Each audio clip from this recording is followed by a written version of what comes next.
Chapter 37. That's where we are, isn't it? All right. You guys ready? We don't have any online. What am I talking about? Usually, are you guys ready? But there's nobody there. It's just us tonight, people. So whatever gets said is what gets said. So here we go. All right, today is Wednesday, August 9th, 2023, and this is my little Bible study, and we're still recording on this, though. All right, so we're still going to make a video for the YouTube channel. And we're continuing with our line-by-line, verse-by-verse study of the book of Genesis. All right, and since nobody's seeing me, I'm just going to have a seat. We're just going to talk tonight. How's that? All right. Now, let's see, where were we? We've got a lot happening. Right, now we're to Joseph. Joseph marks the last, really, third of the book of Genesis, okay? This story is one of the most interesting stories. And in it, you're going to actually find us in the whole story in the end. All right, and you'll see as we go. Now, I'm going to tell this story just a little bit different probably than a lot of people do. All right, I'm going to point out some problems Joseph has. All right, because he has a couple of personality quirks that could get his butt kicked on the playground in the third grade. Okay, let's just put it that way. All right, so let's see what I'm talking about here. All right, now we're going to take it up in 37. Joseph he's a dreamer, all right? And he's dreaming, boys get him in trouble all the time. I'll see what it says. Father, we ask this open eyes and open ears wherever they are in Jesus' name, amen. All right.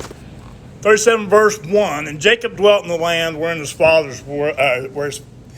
was a stranger in the land of Canaan. Now, we've been in the land of Canaan since just a little bit after, really, stuff that goes on in the, no, not the garden, but I was thinking where they changed the language. The Tower of Babel. Why did that just blow? But right after that, Abraham gets up in the land of Canaan, right? And they pretty much stay there. They run in and out and in and out. Between Isaac, he goes out and he comes back and goes from Padan-aram all the way back, right? All the way when they find his wife, they go way back to Ur. That's way out of from where they are in the land of Canaan. But they always come back to the land of Canaan. The reason why is because it was Canaan that God promised to Abraham from the beginning. Right? And we just been following his lineage, from them. Verse 2, and these are the generations of Jacob. Joseph being, being 17 years old. So Joseph, I remember back when I was 17. That was a long time ago. River really remembers me. 17. All right, River, don't take this personal, but I was stupid. Yeah, so was I. All right. When you were 17, you don't know nothing. You think you knew. I had one thing on my brain. I was dumb. Dumber than duh. All right. And I'm just me. I ain't talking about anybody else. It's just me. 17 years, and nothing changes, I swear, because this kid is stupid too sometimes, right? Listen to what happens to him, and you're going to see why. I wouldn't like this kid either, all right? Being 17 years old, he was feeding the flock with his brethren, and the lad was with the sons of Bilhah. Now, remember, Bilhah is one of the two handmaids that Jacob wed, right? And with the sons of Zilpah, which is the other handmaid. And his father's wives, and Joseph brought unto his father their evil report. All right, so you get this 17-year-old little monkey up here. He's telling on his brothers. All right, is anything they do wrong, he's right there telling his daddies. All right, this guy's got 11 brothers and one sister. All right, that's a lot of enemies to be making, right, in your own house. Why? Because he's a tattletale. He's telling on his big brothers every time. And his dad knows it too. Joseph's aware of what's going on. He's not stupid. So he's going to use this little boy to keep track of his sons when they're off making business and taking care of things, right? Verse 3. Now Israel, whose name is Jacob, right, loved Joseph more than all the other children. All right, says it right there. That's a recipe for disaster. You start handing out, you love them one killing your kids over the other one. I mean, you might have some at times that you prefer. I'll say that. Sometimes when you're kind of irritated with a few of them, but you're still going to love them all the time. But here he shows clear favoritism, right? Because he was the son of his old age. He says it's the son of his old age, but it's also the firstborn of his favorite wife is really more to the point, most likely. All right? And he made him a coat of many colors. All right, now here we go. Now, Dolly Parton had a song a long time ago called Coat of Many Colors, right? And this coat of many colors that my mama made for me. Long time ago.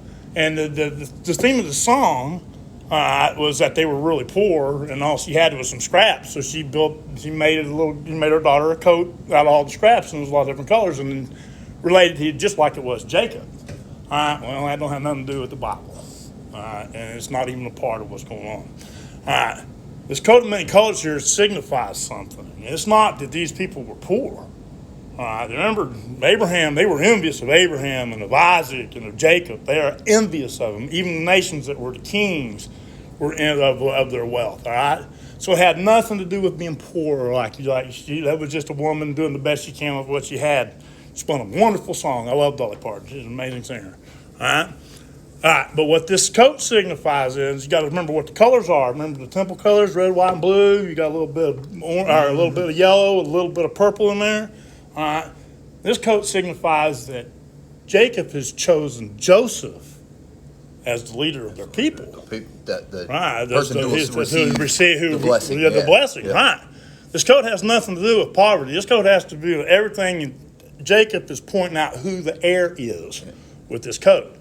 And this kid is already on everybody's Christmas list. All right, so that just doesn't help, all right?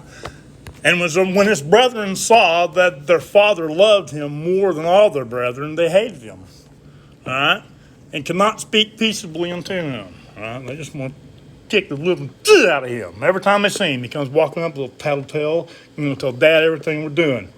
All right, I'm gonna beat this kid stupid. That's the kind of the things they're starting to say about him, right? All right, and Joseph, here we go. And Joseph dreamed a dream. All right, and he told his brethren, and they hated him yet even more. All right, see what I mean? He's not real smart. He ought to know these boys don't really like him, and they like to kind of like nail him to a barn. He might ought to keep his little yap shut. But now you got to remember, I'm being facetious because God is in all of this. You'll find out in the very end. All right, but he could have played it another way. All right, and they hated him even more. Verse 6, and he said unto them, hear, I pray ye, this dream which I dreamed. For behold, we were binding sheaves in the field, and lo, my sheaf arose. Now, you might not know what a sheath is, but all it is just wheat. When you're hand cutting it, you just grab it in big bundles and you set it aside, right? And so you scoop and you make a sheath, and then you come back and you bind them. All right, well, after they'd cut it, they were back binding it, right? And this is what he says about it. Is my sheaf, and also stood upright. And behold, your sheaf stood round about and made obeisance unto my sheaf. So this dream now he has, he goes and tells his brothers this dream, all right, about how, and they are going to take that exactly like it's going to be. They're saying, we're going to bow down to you. Take it just like the rest of us you're would the take next to the youngest son out of all of them, and you're going to think you're the one that we're going to bow to. All right? And his brethren said unto him, shalt thou indeed reign over us? Or shalt thou indeed have dominion over us? Question. And they hated him yet more for his dreams and for his words. All right? So he's really digging his own hole. All right? And he dreamed yet another dream. And you would think maybe he would shut up, but no. And he told his brethren and said, behold, I've dreamed a dream more. All right? And behold, the sun and the moon and 11 stars made obeisance unto me. All right. Now this kind of has a twofold setup here. The sun and the moon, these are zodiac signs, right? And then there were 12 constellations, each one for each tribe. Okay. So on one level, they're saying that this is just the same dream as the sheaves, right? Now on the other level, the father and the moon, sun and the moon are the mother and father, and each one of the stars are the patriarchs, or the 11 patriarchs. So it doesn't matter how you interpret this dream, it still says basically the same thing. Okay, and you're still going to look at your brothers, and you're still going to have to look at your brothers, right? All right. Verse 10, and he told it to his father and to his brethren, and his father rebuked him and said unto him, what is this dream that thou hast dreamed? Shall I and thy mother and thy brethren indeed come to bow down ourselves to thee to the earth? All right. Wow, that's 3 in a row. Right, same kind of an idea. Before this is over, this is going to happen. Exactly like this. All right? But when we talk about, I said it, I heard a guy say this the other day, and I'm sticking with it. God is the master of bank shots. All right, you might look at the table and go, Lord, I don't have nothing I can do. I don't have a shot anywhere. But you don't realize that there's a 3-rail combo coming, all right? And that is exactly how this whole story ends up. It's like a 3-rail combo, and you're going to win the game, basically, in one shot. All right, but here we go. And his brethren envied him, and his father observed the saying, all right? But his father observed the saying. Now, you got to remember, Jacob, he's a little bit sharper, right? He's already been around a long time, and he knows now he understands the patriarchs. Think about what the 2 brothers did over their sister. Yeah. These people are in the game for keeps. So Joseph is understand that, wait a minute, maybe this kid does have a message that actually comes from God, so he's just keeping it in his mind. And it pays off in the end. All right, verse 12. And his brethren went to feed their flocks at Shechem. And Israel said unto Joseph, do not thy brethren feed the flock in Shechem? Question. Come, and I will send thee unto them. And he said to him, here I am, or here, I'll do it. I'll go. All right. Verse 14. He said unto him, go, I pray thee, see whether it be well with thy brethren and well with the flocks. All right, and bring me word again. Exactly what he's been doing. Tell on your brothers. All right, this is being encouraged by his dad. All right. So in a lot of ways, Jacob holds a little bit of responsibility for the things that happens to Joseph here, because he should know, being the man that he is, like his brothers, for his brethren. right? That these brothers, they're not playing. All right, and they get this one little guy mad enough about this one guy, they could do some stuff, and Joseph should have realized that. But like I said, Joseph and his dad really don't have a lot to do with what's happening here. All right. And a certain man found them, and behold, he was wandering in the field, and the man asked him, saying, what seekest thou? And he said, I seek my brethren. Tell me, I pray thee, where they feed their flocks. Now, the first thing I want to point out is he didn't introduce himself. Right? Joseph understands that whoever it is knows who he is. He knows he's part of these people. Remember, God's building a nation here with Israel. And here they're starting to know. He doesn't say, I'm Joseph, I'm of, Jacob, the house of Jacob, I'm looking for my brothers. He can just say, hey, where are my brothers at? So they know who he is by sight. It's probably that coat has a lot to do with it, I would imagine. All right.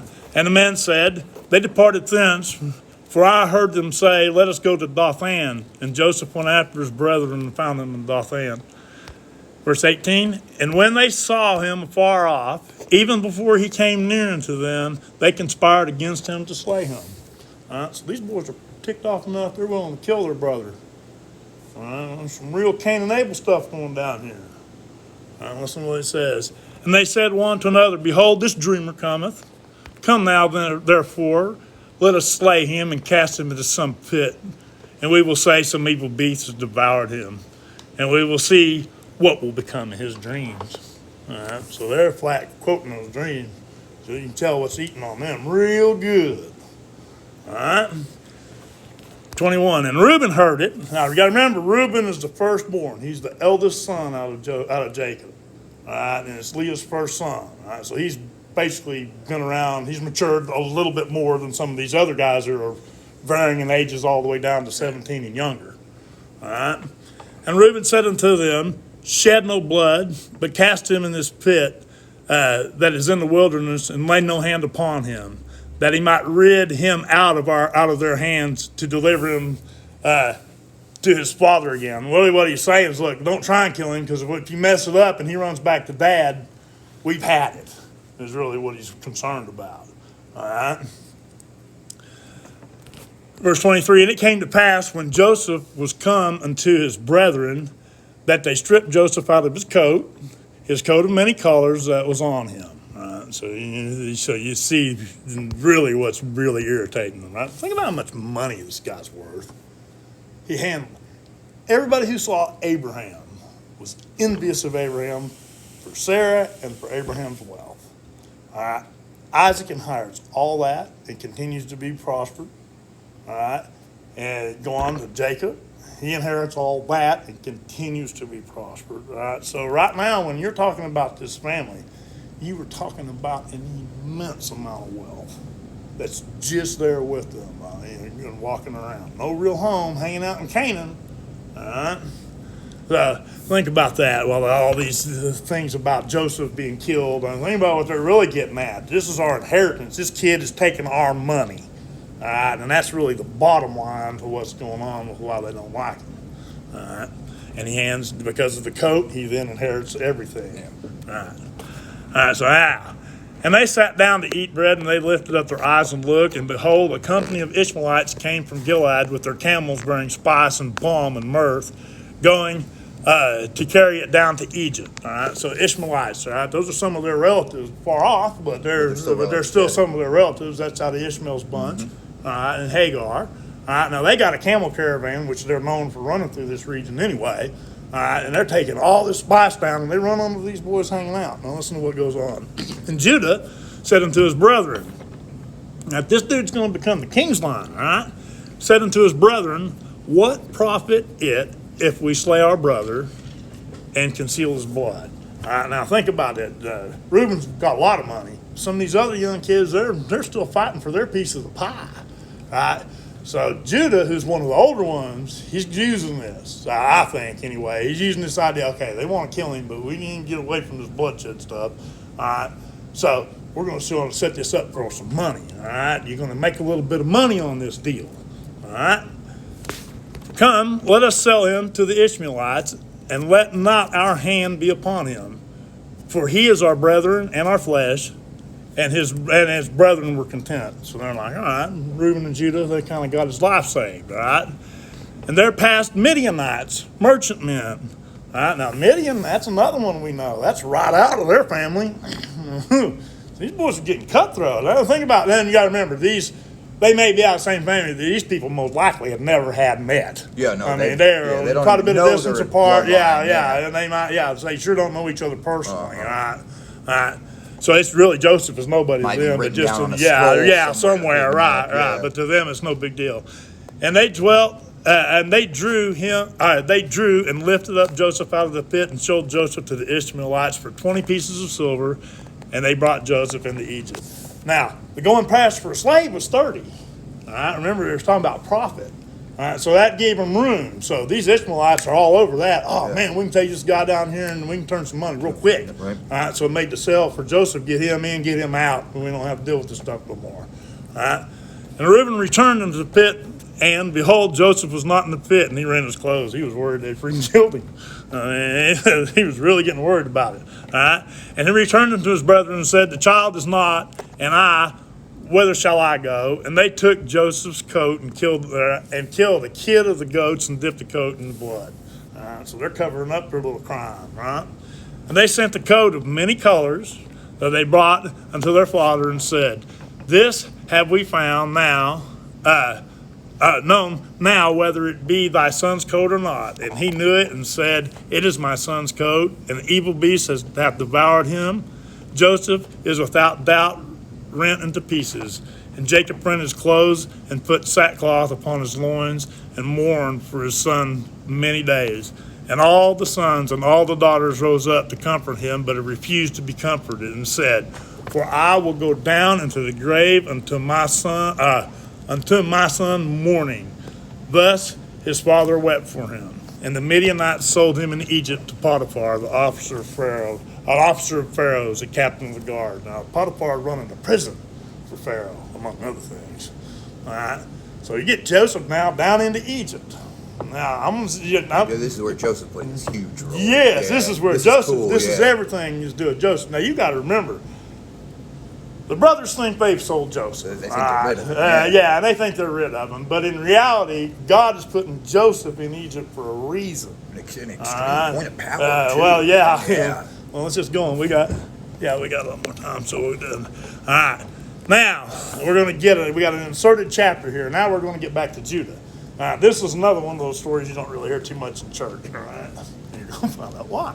We're going to talk about it. All right. So hang on, if you got kids and you're listening to this, get them out of the room because you're not going to explain all this to them. All right, so now we're coming up to a tale about Judah and Tamar. Now, Judah's one of the princes, all right? He's one of the 12, all right? And if you are a Jew, you descend from this man, all right? Because to be called a Jew means that you were of the patriarchal lineage of the patriarch Judah.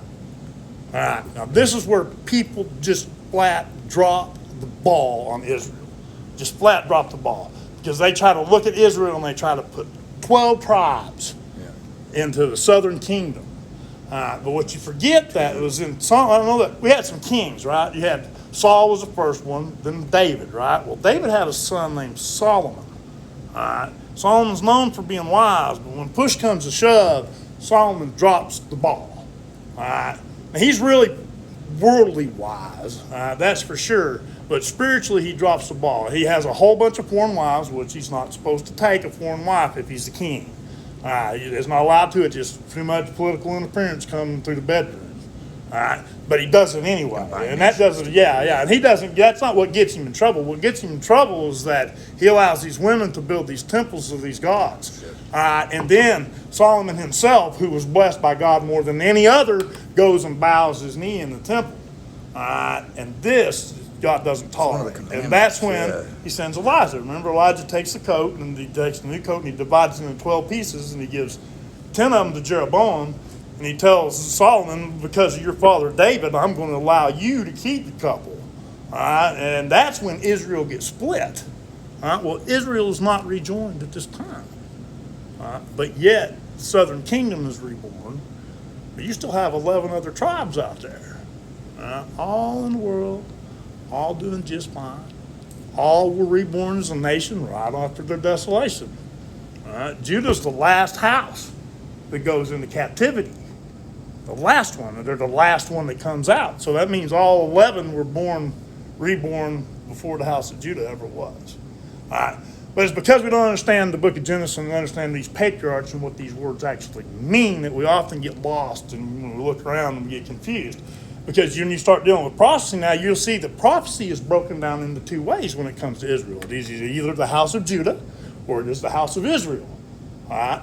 It's not both. It is one or the other. And you've got to know who they are and who you're looking for, or it's going to get it gets all out of whack. And that's part of the reason the Antichrist is able to take over so easy, is because everybody looks in the wrong direction for certain things. And these tribes are one of the big ones. All right. Now I want you to bear that in mind as we start talking about this. This is the guy that is the father of all the Jews, and he is also the lineage that all the kings come through. Okay? So let's remember that as we continue with this, all right? And it came to pass at that time that Judah went down from his brethren and turned into a certain Adulamite whose name was Hira. Now, everybody has seen two people that they know of that when they get together, it's just two kinds of bad mixes, all right? And they're going to be having a good time, but they might be the only ones having a good time. Everybody's seen these kind of people that have been around. Well, when Judah and Hira get together, that's exactly what it's like. It's party time, they're throwing down, they're fighting, they're fornicating, they're doing everything that they can, having a good old time. They're just party buddies, okay? Listen to this. And Judah saw there a daughter of a certain Canaanite whose name was Shua. And he took her and went into her, and she conceived and bare a son, and he called his name okay? Now, Canaanite, Judah, out of the tribes. How long have we been going through Genesis? What is the one thing God keeps saying over and over? Don't take a Canaanite wife, stay in your people till we get this whole thing built, all right? And the whole point is because this is the lineage that the Christ child's coming through, right? Now, after that, it's not as important. Yeah. But up until then, it's very important. And God goes out of his way over and over and over to keep this thing running straight. Judah, who is the father of the king's line, is screwing it up, and he should know it, all right? Do you think somewhere somebody has a record of that bloodline? Yeah, we're going to see a bunch of like now, modern time. It's well, there's some that say they can check that they're Levites, and there's some that there's small portions of all the tribes probably in Israel because there's some. To me, that would be something like the Vatican would have locked away. You know, they might. I don't know. Yeah, I can't answer questions. I have no idea. Yeah, that's a trick to think about. To see it, what if that bloodline was still. But a lot of it, well, we know who they become. Yeah. I mean, so in a lot of ways, you do know. Yeah, kind of. Yeah. Yeah. All right. Knocked out one kid, though, out of a Canaanite wife, right? And she conceived again and bare a son, and she called his name Onan, all right? And she yet again conceived and bare a son, and called his name Shelah. He was at Chezib when she bare him. All right, now, so we got 3 boys from the patriarch Judah, all out of a Canaanite wife. All right, so they're half Canaanite, half out of the tribes of Israel. We should know now, God's not going to let this fly. All right? Now listen, Judah took a wife for Er's firstborn. Judah didn't take the wife, he got the wife for his son, all right? Whose name was Tamar. Now, Tamar is part of the Adamic lineage, all right? So she's not involved in this as part of the Canaanite group. She's part of the Adamic lineage, right? And Judah's firstborn, was wicked in the sight of the Lord, and the Lord slew him, killed him. Didn't like him, and more importantly, probably was for his own deeds. It wasn't that he didn't so much like him, but the guy earned the title. But either way, God has enough of it and killed him. All right? Don't write me about it. It's there. That's what it says. Verse 8, and Judah said unto Onan, all right, go into thy brother's wife and marry her and raise up seed to thy brother. Now, this is the tradition of the time, and later it's going to be encoded into the law. All right. Now, the rule is that if you have 3 brothers, and one brother has a wife and they don't have any children, well, if he dies, then the next brother weds the wife and raises up seed, so that son's branch doesn't die in the house of Israel, right? Because you're building the nation with it. And that was the duty that he's supposed to have. Remember, God don't like these boys anyway. Listen to what he does. And Onan knew that the seed should not be his, all right? He doesn't want to do this. He doesn't want to raise up seed to his brother. Probably doesn't like his brother, okay? All right? And it came to pass when he went into his brother's wife. So, all right, he's down with this good enough to have sex with her, okay? He don't want to raise up no kids to his damn brother, but he'll go in and lay with his wife. All right, so think about what the mindset of this guy is. All right, and when he went into his brother's wife, that Onan knew that the seed should not be his. This is verse 9. And it came to pass when he went into his brother's wife that he spilled it on the ground. At least that he should have given seed, or that at least he should give seed to his brother. All right, so he just flat refuses to go through it. Like I said, wants you down with it good enough to sleep with her. All right, then you're going to be down good enough with it to go ahead and carry out the rest of the obligation part of it. Okay? Now, and the thing which he did displeased the Lord, wherefore he slew him also. Killed both of them. All right? Well, this story's just getting started. Hold on, it ain't over yet. Then said Judah to Tamar, his daughter-in-law, all right, who's of the Adamic lineage, just so is Judah. All right? Remain a widow at thy father's house till Shelah, my son, be grown. Because the littlest one, he's just a pup. Yeah. All right? All right? For he said, lest peradventure he die also. Maybe Judah's kind of getting the idea here. All right? Because he's going to worry this one's dying also. As his brethren did, and Tamar went and dwelt in her father's house. Verse 12, and in the process of time, the daughter of Shelah, Judah's wife, died. All right? And Judah was comforted and went up into the sheep shearers in Timnath, he and his friend Hira the Adullamite again. All right? He's hurting, lost his wife. He's going to throw down with a party and going to get another wife, probably. It's him, all right? It's Judah. Well, his moral character becomes more in question than that before this is over. All right? Now, so he's running with Hira again. He wants to feel better. Maybe he misses his wife. Maybe he loves his wife. But maybe Hira makes him feel better. All right? Maybe just Hira knows where girls are. I don't know. Maybe. I wasn't there. Yeah, I'd probably been running around with him, running in there. It'd been my problem. Yeah. And it was told, okay, now this is where it gets history. And it was told Tamar, saying, behold, my father-in-law goeth up to Timnath to shear his sheep. All right, now, remember that son, Shelah, was supposed to be her husband, right? All right? So she's been waiting around now many years. She's been mourning and waiting for this kid to grow up on the word that Judah told her. Yeah. All right? All right?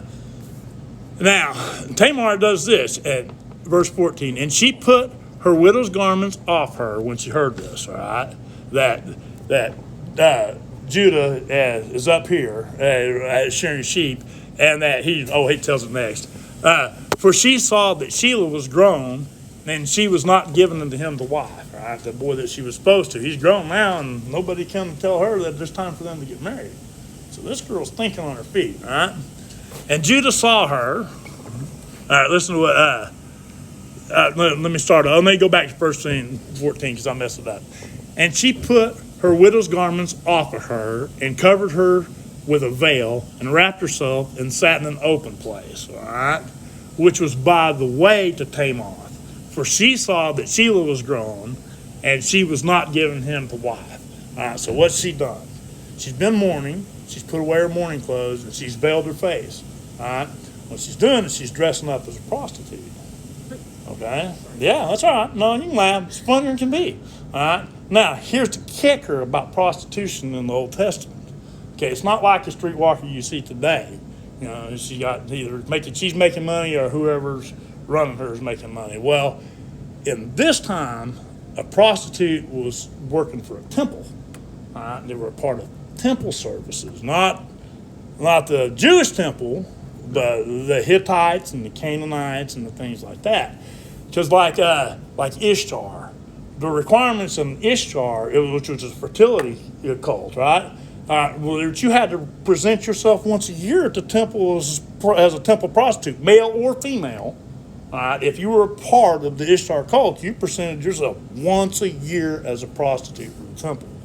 All right. See, so when she veils her face and she dresses up, it's not exactly like she just, a $2 hooker.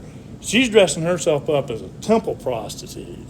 All right. So that means a lot more in the time that it's written than it does to us. Okay, is what I'm getting at. So there was a lot more to it, to the idea of prostitution. When it came to that, there wasn't any independence. All right, you were working for a church usually. It just wasn't. It wasn't the Jewish one, but it was another church just the same. All right. So that's what she's up to. And when then Judah saw her, he thought her to be a harlot because she had covered her face, right? Just like she'd planned. And he turned unto her by the way and said, Go to, I pray thee, let me come in unto thee. For he knew not that she was his daughter-in-law. All right? She's keeping it a secret. This girl's pretty slick, all right? And she said, What wilt thou give me that thou mayest come in unto me? All right? I'm a prostitute. You got to pay. All right? And he said, I will send thee a kid of the flock. And she said, Wilt thou give me a pledge till thou send it? And he said, What pledge shall I give thee? And she said, Thy signet, thy bracelet, and thy staff. It is in thine hand. And he gave it her and came into her, and she conceived by him.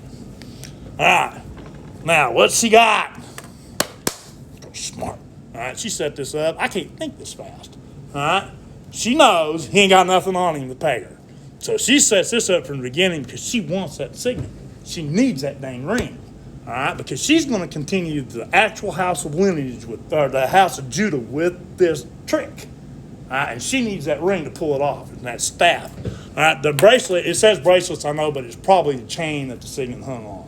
Is what it means by bracelets, most likely. If not, just bracelets, some gold, give it to her. All right, if you just got to have a bracelet.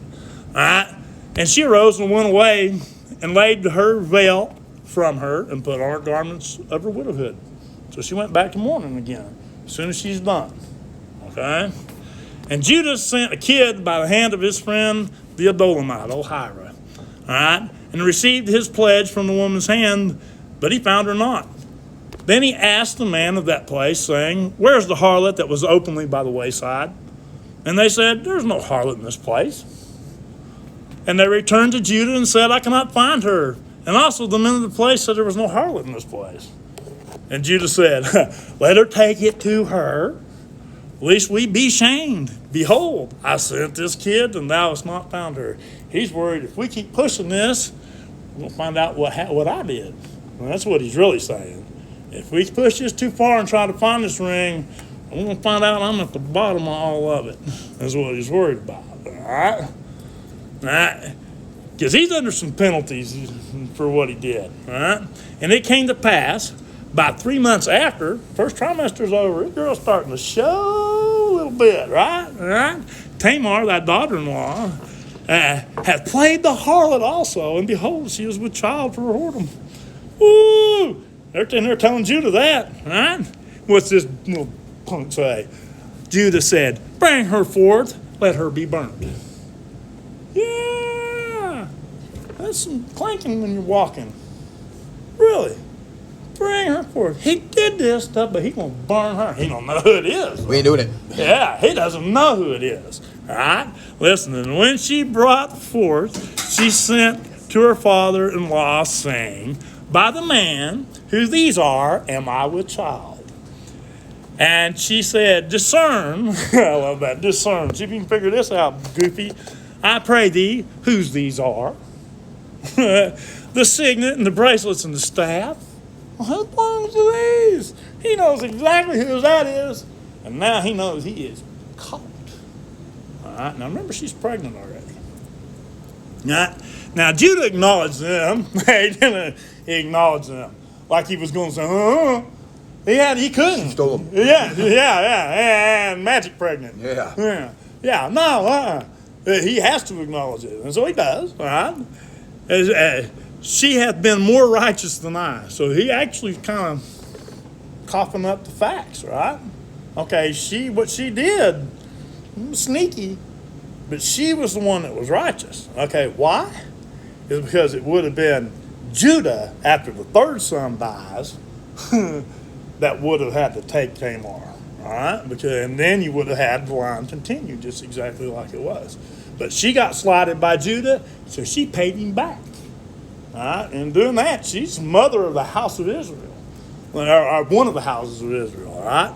And Judah acknowledged them and said, she hath been more righteous than I, because I gave her not to Shelah my son. All right? And he knew her again no more. And it came to pass in the time of her travail that, behold, twins were in her womb. Again, here we're going again with twins again. Seems to be a common theme, doesn't it? 28, and it came to pass when she travailed that one put out his hand, and the midwife took and bound upon his hand a scarlet thread, saying, this came out first. All right? And it came to pass as he drew back his hand that, behold, his brother came out. All right? So on went back in. I seen my first daughter do this. When she was born, that was the first thing came out was a hand. And then it went back in, and then her head came out. I kid you not. I was like, ugh. But anyway, when I read this, I was like, oh man, I've seen this happen. But there was just one, thank goodness. But anyway. That's right. I recommend it. If I'm having a baby, I'm doing it by C-section. Yeah, just cut it out. That's right. I don't natural labor. Yeah, dude, no way. I want you to knock me out. Give me my baby when I wake up. I have a baby like a man. One. It better be twins. That's the only way I'm getting The only way you're getting two. All right, now back to what we're doing. His brother came out, and she said, how hast thou broken forth? This breach was to be upon thee. Therefore his name is called Pharez, which means breach. All right? And afterward came out his brother, all right, that had the scarlet thread upon his hand. His name is called Zerah. All right, it's these two guys that are going to actually keep the line of Judah running straight, all right, because they're the only legitimate heirs that comes out of the patriarch Judah. And now, this one that has his hand, that has the red cord around his hand, there is a group of people, it's kind of by Russian and stuff in that area, I think, that are called the red-handed people, all right? And they take their name directly from this. And they say that it's their descendants, that the one that had the hand, the second born, is their descendant of this whole group of people up there. And they call themselves to this day the red-handed people because of the red thread that was played around his wrist. You in the bay holding axes. That's the first thing I see. Wow. Okay, anybody got any questions? Because there's a lot that was going on that. Two different stories. Yeah. Two completely different things. So I told you, these patriarchs, when we start talking about them, that's what I like about these guys, is that there were not one of them that didn't screw it up. They all messed it up. Everybody. They all screwed up. Everybody that there's a story about it ain't about how they did great. It's about how they messing something up. All right? God can use me then. Yeah. So it makes me feel good when I say, okay, because, Now, this story that we had about Judah, I should have brought this up. I'm still recording good. I should have when we were doing it. Now, I've seen preachers use that particular set of verses to really give young men a hard time. I mean, just flat out. And it really shouldn't be done, because the sin wasn't him spilling his seed on the ground. His sin was not caring for, Not finishing what he started. Right, Yeah. not bearing seed for his son. Yeah. That's what got him killed. And preachers often try to take it and flip that and say the spilling of the seed was what got him killed, and that is not. No, that's just a result. What got his butt killed was that he refused to raise up like was required of him. He would not do his duty when it came to his brother. That's what got him killed. And I see that twisted often, and it's usually young guys we're talking to, usually. So, but now, you guys, I told you, don't listen if you can't deal with it. We were going to talk about it, I told you. I told them straight up, I did. I'm honest every time. I say, there's going to be some weird stuff. You might get kids out of here because you're not going to want to explain this. What is this weirdo talking about? You guys have a good night.